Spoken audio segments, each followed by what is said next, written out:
എന്തോ കൂട്ടിച്ചേർക്കാൻ വേണ്ടി നിൽക്കുന്നു. വരട്ടെ, കൂട്ടിച്ചേർക്കും. പറഞ്ഞത് പോരാന്ന് പറയുന്നു. ഇവിടെ തന്നെ ഉണ്ട് കേട്ടാ. ക്യാരക്ടേഴ്സ് എന്ന് പറഞ്ഞാൽ പ്രധാനമായിട്ടും ഭയങ്കര എക്സ്ട്രീംസ് ആണ്.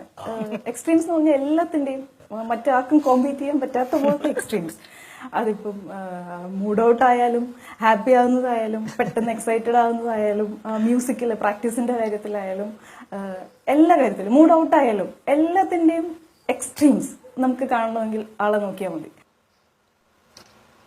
എക്സ്ട്രീമാണ് ബാലഭാസ്കറിന്. അങ്ങനെ ഭയങ്കര സ്വിംഗ് ഉള്ള ആളാണോ? ഒരുപാട്.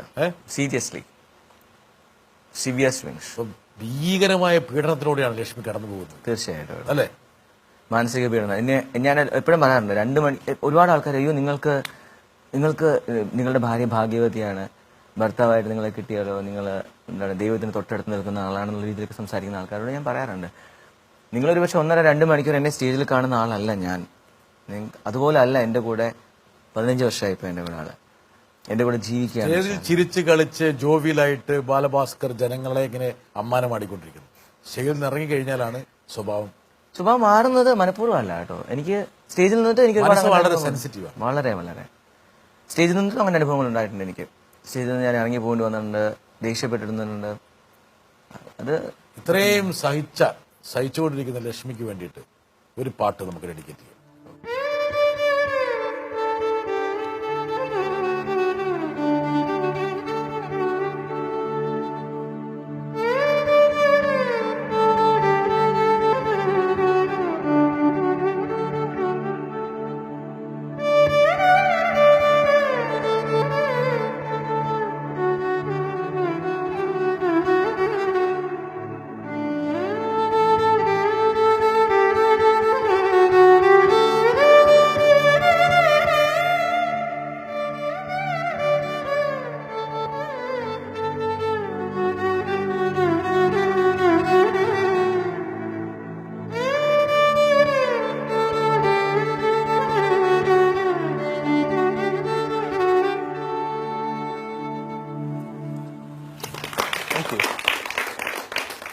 എങ്ങനെയായിരുന്നു കല്യാണം?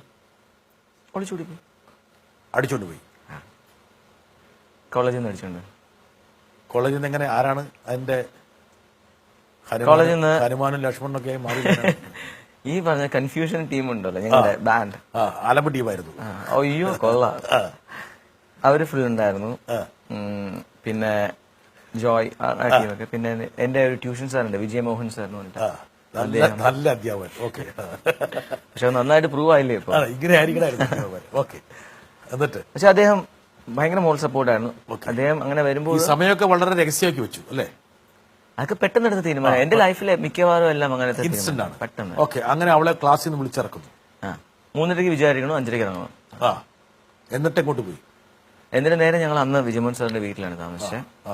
അവിടെ നിന്ന് രാവിലെ ഞങ്ങൾ രജിസ്റ്റർ ഓഫീസിൽ പോകുന്നു, കല്യാണം കഴിക്കുന്നു. അച്ഛനെ ഞാൻ വിളിച്ച് പറയുന്നു, I am getting married, I got no other choice. അപ്പൊ അതുകൊണ്ട് കല്യാണം കഴിക്കാണെന്ന് പറയണം.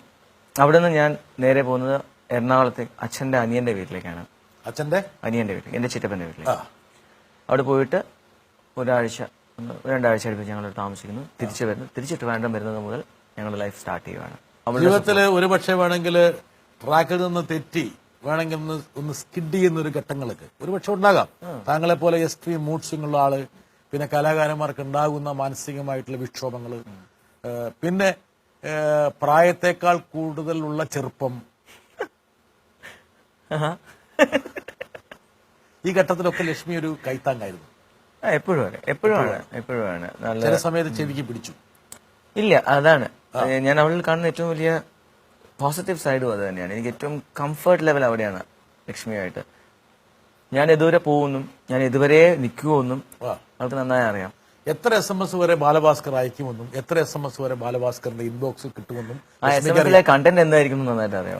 ലക്ഷ്മിക്ക് അറിയാം അല്ലേ?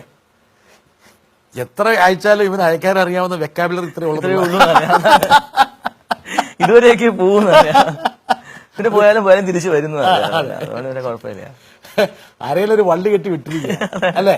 പൊക്കോ നീ വരും. അവസാനത്തെ വലി എന്റെയാണെന്ന്.